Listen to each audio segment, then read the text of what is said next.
Kenapa series A Knight of Seven Kingdom lebih banyak dapat reaksi positif daripada series House of Dragon? Padahal mereka berdua ini sama-sama adaptasi dari karya George R. R. Martin, sama-sama di universe yang sama, universe Game of Thrones. Ada yang bilang dua series ini nggak bisa dibandingkan karena tingkat kerumitan ceritanya beda, tapi karena kita mau menganalisa ini, ya kita bandingkan juga lah sedikit ya. Jadi aku ngejelasinnya pakai perumpamaan ya. Jadi House of Dragon itu ibaratnya ceritanya. Ini dari segi cerita ya, seperti rel kereta api yang complicated dan rumit. Jadi banyak banget karakter, subplot dan subtema di dalam ceritanya. Sementara cerita dari A Knight of Seven Kingdom itu kayak satu garis lurus, kayak dari titik A ke titik B. Nah, dalam pengerjaan penulisan cerita untuk seriesnya, untuk TV show-nya, kedua series ini sebenarnya banyak menambahkan karakter baru maupun plot baru di dalam ceritanya. Tapi treatmentnya beda. Maksudnya gimana tuh kak? Jadi begini, kalau kalian ingin nambahin plot baru atau karakter baru di series A Knight of Seven Kingdom itu pasti jauh lebih mudah. Karena ceritanya ya lurus-lurus aja dari titik A ke titik B, hanya berpusat di Dang dan Egg. Pastilah lebih mudah.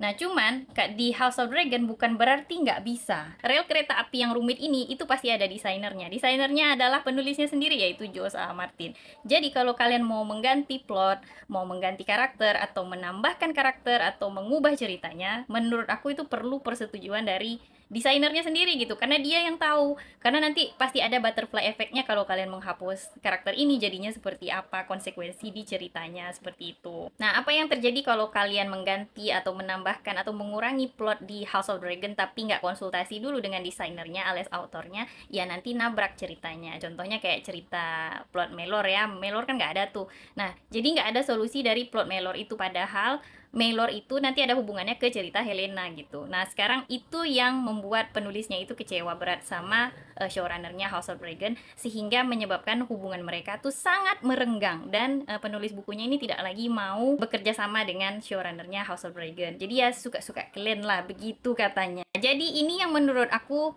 kurang di House of Dragon. Jadi mereka itu tahu kalau cerita House of Dragon tuh jauh-jauh lebih rumit, tapi mereka tidak membangun hubungan yang baik dengan autornya, yaitu Josa Martin, sehingga kalau mereka mau mengganti cerita mereka jadi kebingungan sendiri gitu, dan kayak plotnya tuh beberapa agak maksa, menurut aku begitu. Nah, kemarin ada yang bilang tuh kalau harus menunggu ACC dari penulis bukunya pasti ribet, karena biasanya penulis buku itu nggak mau plot ceritanya diubah.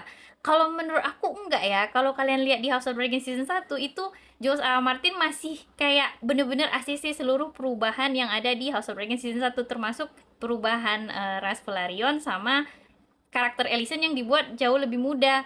Dia oke-oke aja, berarti kan Joe sama Martin sebenarnya lebih terbuka untuk perubahan ceritanya, asalkan ada solusinya dan nggak nabrak lore yang ada di bukunya. Nah, sekarang kita bandingin gimana para showrunnernya ini memperlakukan para fans ya. Kalau menurut aku showrunnernya A Knight of Seven Kingdom itu jauh memperlakukan para fans dengan lebih baik. Kedua fans buku maupun fans show-nya yang nonton aja. Jadi si Ira Parker ini ya, dia itu malah buka Q&A kemarin pas lagi penayangan A Knight of Seven Kingdom.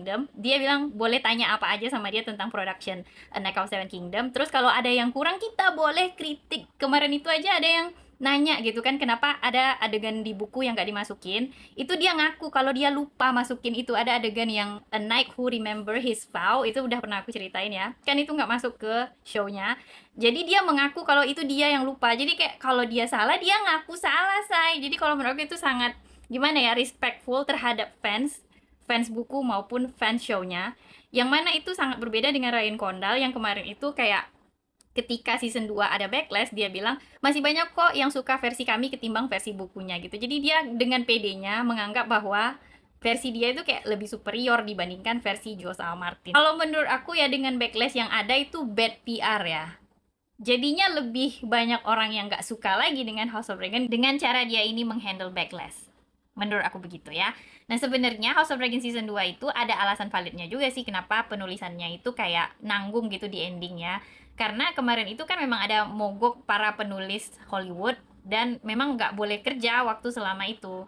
Jadi itu alasan validnya sebenarnya. Nah, cuman karena cara Ryan Condal menanggapi ini semua dengan arogan, Ya jadilah makin benci orang dengan House of Dragon. Apalagi season 2 itu ratingnya sangat jelek sekali. Nah anyway, meskipun begitu ya, aku tetap tunggulah House of Dragon season 3 sebagai fans Game of Thrones sejati ya. Apapun yang dikasih ya pokoknya kita tonton aja lah gitu.